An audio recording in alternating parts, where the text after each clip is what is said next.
Development it's a hard industry to get into.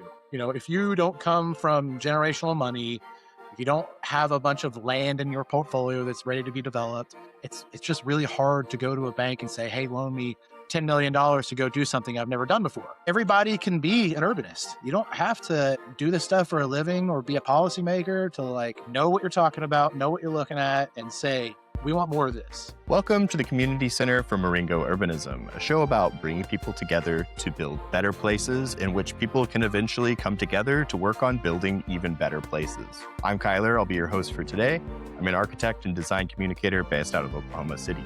Today, I'm joined by a very special guest who will be helping us to answer the question, how do we create a regulatory environment that facilitates great architecture and urban development? Matthew Peacock, welcome to the show. Could you start us off by telling us a bit about who you are and what you do? Yeah, absolutely. First, thanks for having me. I've been following your channel for a long time, and it's a great honor to be on this show with you. So definitely. My name's Matt Peacock. I'm an architect based out of Norman, Oklahoma. Principal of Peacock Design. We're a small A&E firm based here in Norman and Oklahoma City. Primarily, we work on small infill projects, incremental development, historic preservation, a lot of work in small town, downtowns, cores of cities, just, where the density and where the walkability exists. That's where we try to do a lot of our projects at. And so I've also been fortunate to serve the past 6 years on the Norman City Council. For those years, I've been Mayor Pro Tem, and so been able to use my architecture background and that skill set to try to advance policy on the city council side. And so it's been a great way to see how the sausage is made from both sides and really try to influence things to enact some better outcomes for the built environment. Yeah, for sure. I'd be curious, how would you generally describe your approach to architectural projects, especially operating as a small firm in a college town with some decent urban fabric to work with, but there's always still things to be improved? Sure. Yeah. So, small practices are pretty uniquely positioned to be able to take advantage of incremental development, small scale type projects. We're small enough to be flexible and nimble and, take on projects that maybe some of the larger firms would shy away from because maybe the payoff isn't worth it, or the requirements and some of the guardrails in place make them difficult projects to do. And so we've really tried to lean into that. We feel like the harder project, the better. We've been really fortunate to create a niche where we do a lot of work in the center city form-based code area. It's a very distinct zoning overlay that's got quite a bit of, I don't want to say cumbersome rules, but some rules that are hard to navigate for the newcomer. And so, building a brand around doing work in that area has really opened a lot of doors for us. And the fact that, again, we can be small, we can be nimble, we can be flexible, and put the effort and the time into those projects that they deserve. So working on these kind of tricky regulatory areas, does that have anything to do with how you ended up on city council in the first place? Maybe a little bit. That zoning overlay, it was created in response to some pretty bad development that was going on in the area. And so I, as a private citizen, saw that poor development going on. A lot of it was outside of the control of city council because they were doing things by right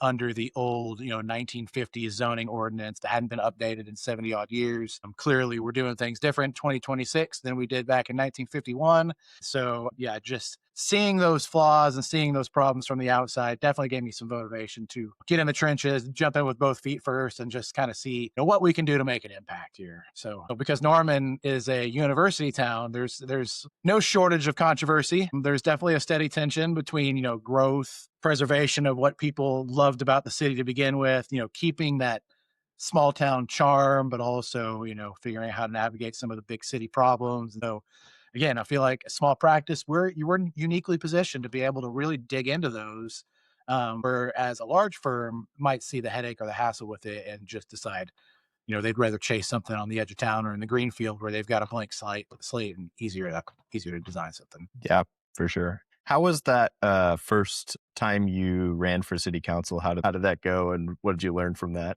Well, I'm pretty blessed, I'll be honest. The first time I ran for city council, I ran unopposed, believe it or not, which in Norman, Oklahoma is just an absolute miracle. I worked really hard on the front end to, meet the right people, beat the streets, go and talk and hear the issues, basically run a campaign prior to filing for a campaign. And so by the time that the actual filing day had come around, I had knocked all the doors, met with all the right people, and really kind of figured out what my path for city council was going to be. And so the first one was the campaign was fairly easy, I'll put it that way. But the flip side of that, it was a real disservice to me in my first term as a council member because when you knock the doors, that's where you hear the issues. You get to talk to your neighbors, you get to hear what's important from people on their doorstep. And so, kind of missing out on that first, I want to say, required phase, that traditional phase of a campaign, it set me back a little bit. My learning curve was pretty steep to begin with.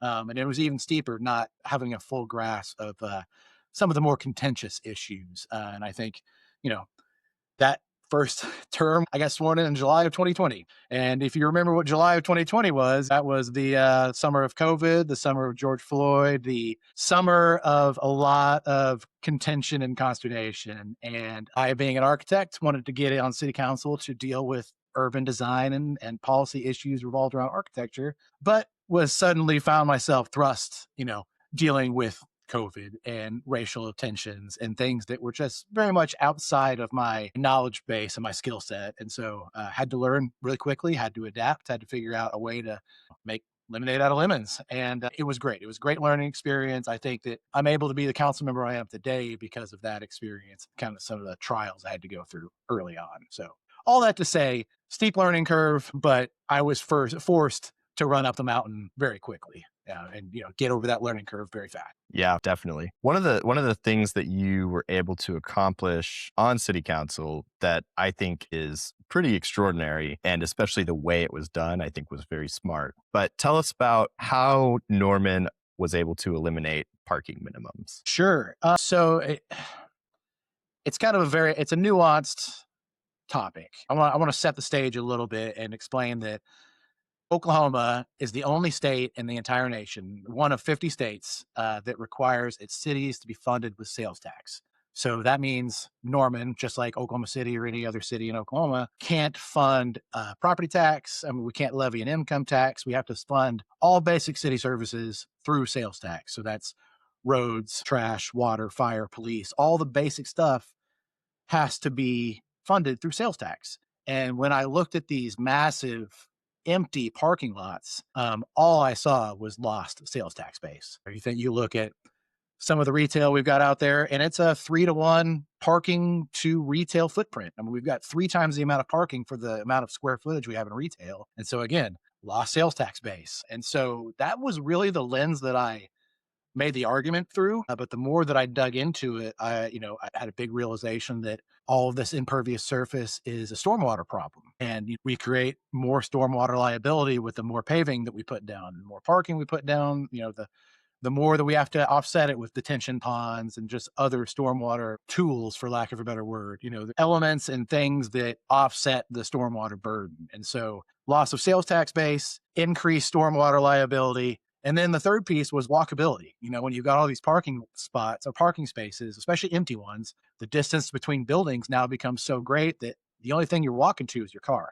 So I walk out of the front door of a big box store to my car and drive literally 2 lots over to the next big box store. And that's the kind of development we were getting in Norman. Parking requirements had been so cumbersome or become so cumbersome that the only players we had in town were large scale corporate developers because those were the only ones that could buy the amount of land needed for the building, the amount of land needed for the parking, and the amount of land they needed for the stormwater solution to offset all the parking. So my big saying, or my big tagline that I used with staff and with the chamber and other groups when I was trying to sell this idea was, parking should be a function of the market, not a function of the building code.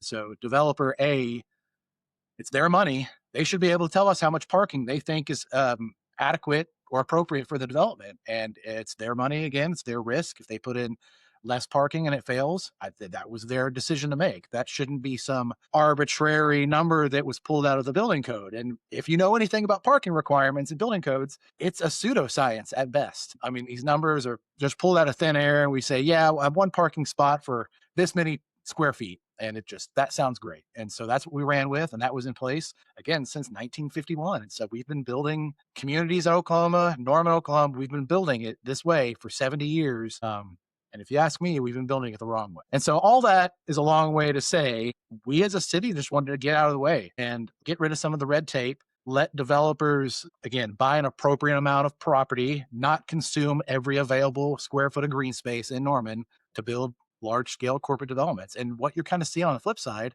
is now we've got a whole new class of small scale developers because they have been able to accomplish projects now that the barrier to entry has been removed. There's nothing really standing in their way, and a lot of those projects occur in downtowns and core areas where I like to work as an architect. And so again, my passions as an architect and my passions as a council member very much align. And that was the first real chance I got to, again, put my skill set as an urban designer and architect on full display. And I'm glad you alluded to the process of how we got to it, because honestly, I think that's the real secret. That's the real magic. We changed one word in the ordinance. We changed the word required to recommended. We didn't do some massive overhaul with all these public meetings and, years of committees and study sessions and all that thing. We just said, okay, we're just going to take the requirement and make it a recommendation. And that in itself just lifted the whole burden. And in fact, it was so powerful that Donald Shoup, I'm sure you know who Mr. Shoup, fantastic man. Wish he was still with us. He wrote an article about me. And I've got to admit that having Donald Shoup write an article about you is like a high watermark in your career. I mean, like, that's a guy that I've looked up to for years, read all his books, followed everything he ever said. And to have him notice my work and commend it and, really push it, that was a dream come true. It really was. Yeah. Now, what's it like in Norman now that there's nowhere to park? It's funny. I was actually just on social media today having I don't want to say an argument, but having a very spirited discussion with somebody about this. And my example that I always use is if you've ever been to a University of Oklahoma football game, you'll see that we fit 80,000 people inside that stadium, but there's not an 80,000 parking space parking lot immediately surrounding it. I mean, people will park in yards, on curbs, on, wherever they have to park to find a way to get there. And that's my big argument, is that if your draw is worth it, people will find a way to get there. And so adding more parking spaces isn't going to make your draw better. The analogy I used with a person today on social media was that it's like you've got an empty restaurant and you add more tables, hoping that's going to solve the problem.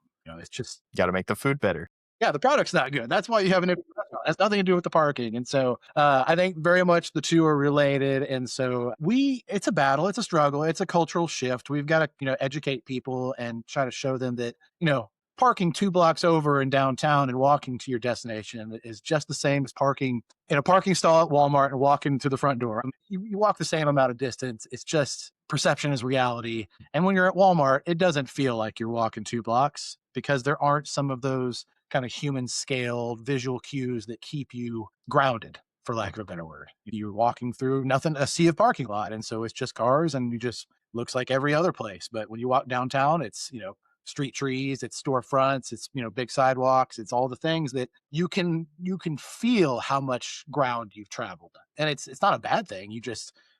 There's so much more to observe and, so much more sensory overload that it just feels like you're walking further in a core area. But showing people that it's the same amount of distance, it's really eye-opening. In Oklahoma, we've got a really bad mentality or habit of just expecting there to be an available parking spot at the front door of every store that we ever go to. And if there's not, we got a parking problem.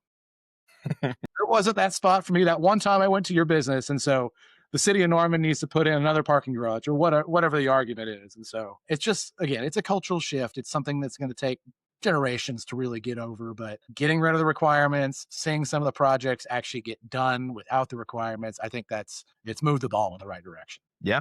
So parking requirements were not the only thing that you guys were able to get changed in the Norman zoning code. Another one is specifically accessory dwelling units. And I'm curious to hear if there's any more than that. But tell me about some of those other updates that have been made just here and there. Yeah. So when I first ran for city council, we were first hearing about the housing affordability crisis. Things are too expensive, rents are too high, mortgages are too high, young people can't afford a home. And I quickly learned that there's 3 real components to that from an architecture and kind of urban design standpoint, or 3 tools, I should say, that you can use to combat that. 1, getting rid of parking minimums. That's the first step, making projects viable in the core area without requiring parking. Second, allowing ADUs by right. So utilizing existing land and existing infrastructure to add additional housing without the additional cost that it takes with running new water lines, new sewer, new roads, new power, all the utilities that go to a greenfield development. If you allow ADUs in the existing urban fabric, that you're taking advantage of all of that existing infrastructure and the cost. And so you bring the cost of housing down. But then the third one is minimum lot sizes. So that's actually the last piece of the trifecta that we are trying to get over the finish line. And my council career ends in July. And so the goal for me is to have that one approved before I leave office in July. The motivation for allowing or getting rid of minimum lot sizes is that, again, just like parking, why should a minimum lot size be the function of the building code and not the market? If a developer can build a 500 square foot lot and put a 100 square foot house on it and sell it, I think the market has proven just there that they can bear that. And so why was we as a city telling developers they can't do that? Now, obviously, I mean, there's practical things that come along with it. I don't know that I want to live in a 100 square foot home, but again, that's for the market to decide. We at a city of Norman had a really bad reputation about being kind of unfriendly to development and being sort of no growth. And these three things were really a deliberate attempt to try to say, hey, no, we hear you. We're going to get out of the way in a very reasonable manner, but we're going to get out of the way and try to, like, let you or help you facilitate the types of projects that we want to see. And so again, it goes from only getting large scale corporate developments to now we're getting small scale, incremental scale, missing middle, a lot of the other types that, usually exist in the ecosystem, but because of our rules and regulations have been priced out of the ecosystem. Yeah, so you mentioned with Norman specifically, there's a little bit of the push and pull with the university and with people not necessarily wanting a lot of change in the community. In what ways do you think Norman is well positioned for this kind of thing? And in what ways do you think there are some hurdles that are challenging to get past? Sure. So the opportunities, Norman's got a lot of great bones, really great traditional street grid in the downtown, a lot of older neighborhoods that have some really great historic housing stock, walkable core. You got a great university that's an endless pipeline for young professionals coming out. But the challenges are that, again, we're a university town. We're liberal by nature. University towns, they're more progressive, they're more academic focused. And being in a state like Oklahoma, which is very far to the right, very far to the conservative side, you've got real tensions between liberals and conservatives. I mean, I think people's viewpoints go beyond liberal and conservative. Those labels are pretty shallow, but for the sake of this argument, I definitely think that, yeah, there's tension there. And especially with the national politics we see right now, where everybody's at each other's throat, it's nothing but tribalism. If you're not in my tribe, your tribe has to cease to exist. We see that on the local level too. And being a council member, being a policymaker, gotta find the argument that appeals to both sides. I've always found that a successful policy never just caters to, again, liberals or conservatives. It's got something for everybody. And so if we talk about parking minimums again, I'd say that most developers probably land on the conservative side. Most stormwater advocates land on the liberal side. Most walkability urbanists kind of, float the middle a little bit. And so that piece of policy had something in it for everybody. It was good for the business community. It was good for the developer community. It was good for the Red Earth Group, the Sierra Club, Nature Conservancy. It was good for people just want to walk, not have to rely on a car. That people that want to cycle more. It had something in it for everybody, and so I think that's the big takeaway: is that, like, if you're going to do a piece of policy, you need to ensure that you've got an argument for every side, not just try to cater to again, is this good for Republicans or Democrats? And I've been a registered independent for over 25 years. I feel like I've got some agency to speak to how both parties might have lost their way a little bit. I think both parties might be catering to the extremes a little bit.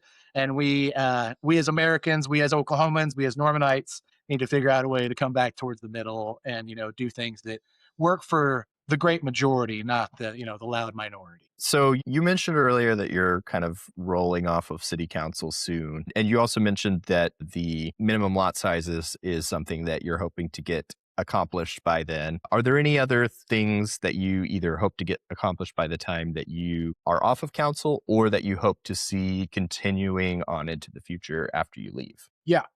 So two big ones. We recently created a parking and transportation trust So we have the goal of building several parking structures across Norman in an effort to try and facilitate some of the housing development that we're seeing. We've got a lot of demand for housing, just like every other community. Norman's population has grown at a rate of, like, I think it's 1.5% a year for the past 4 decades, and so it's on a pretty steady climb. We know it's going to grow. We know these people are coming, and so we've got to find housing for them. The problem with that is that if you try to do this on a um, project by project basis, you're trying to park all this housing on a project by project basis, because just because we have no parking requirements, developers still feel like, I build a unit, it needs to come with a parking space. That's just kind of this, again, this cultural disconnect that we have, and we haven't gotten over that hurdle yet. And so creating a parking trust and creating these garages, it's to help facilitate the development so that we don't have to provide parking again on a project by project basis. We get more housing on the lots, less parking, and then we have centralized parking kind of solutions that everybody shares. That's the first one. But the second one is, I keep mentioning the zoning ordinance that was created in 1951. And we actually just got a federal grant from HUD that is going to allow us to do a full overhaul of that zoning ordinance and our subdivision regulations. So as soon as I am no longer a council member, I have requested from the planning director that I get to serve on the technical committee for that zoning ordinance overhaul. And again, I really hope that we can tease out some of these issues and, try to make the rules and regulations more conducive to getting the kind of projects we want, and then set up to say no to the projects that we don't want. So zoning ordinance overhaul, parking structure. I think those are two really big ones. There's a couple others that I want to have a hand in, but those are big priorities. Awesome. Yeah. So you've mentioned also incremental development a few times. So you're involved with the Incremental Development Alliance. Yes. So what exactly is that? How does it work? And how are you involved with it? Yeah, so the Incremental Development Alliance, IncDev for short, they're a nonprofit that has existed for about 20 years or so. Currently, the executive director is based out of Fayetteville, but they basically work with towns and municipalities and small scale developers to really try and train and equip everyday citizens to kind of take that next step and to be a small scale developer. And what that means is, like, the person that might have one infill lot that their grandparents left to them, they don't know what to do with it. Well, now we're gonna teach you and we're gonna equip you with the tools to go out and be successful, from site planning, understanding zoning, understanding financing of a project, actually making a pitch to a bank. What all the elements that go into a development, what they are, what they look like, how do you accomplish them, with the goal of, again, creating a whole class of small scale developers, not just in Norman, but across the country, that can step in and do the work that has been, up to this point, been pretty limited as far as the number of people that are doing it, and just expand that, create an army. Incremental development is essentially taking the next smallest step, very much in line with strong towns principles. Take the next smallest easy step, and once you're done with that, take the next smallest easy step. Rinse and repeat until you've gained critical mass and you've grown this thing over the long term. It really emphasizes small short-term bets, low risk bets, things that, if it fails, the city's not going to go under. Maybe that one development fails and you've got a hole in the block for a decade, but that's the worst that happens. And, that that hole becomes an opportunity for somebody else at a certain point. And so training small scale developers to not only do projects, but to succeed, because, well, development is risky and it's scary. And if you don't know what you're doing, you can go bankrupt and lose your tail really quickly. And so that's kind of the disclaimer that we give at the beginning of an Ink Dev presentation, is like, hey, this is at your own risk. Take it for what it's worth. It is advice. It's very good advice. But, the practice and the reality of it is there is risk involved. And so what's your tolerance for risk? If it's not very much, your project should probably not be very big. If you got a real big tolerance for risk, maybe you collaborate with some other small scale developers and do a bigger project. But my role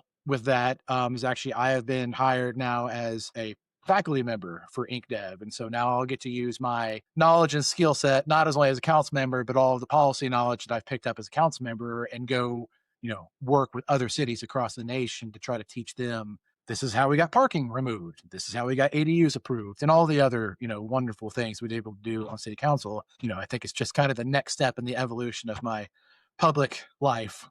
taking what I've learned and go sharing it with others. All this information should be free. Everybody should know this stuff. Everybody should be talking the same language. And so I don't want to say it's an obligation, but it's an obligation that we share this knowledge. It's dire that people learn this stuff and that we change the way that we've always done things and start to do things how they should have been done.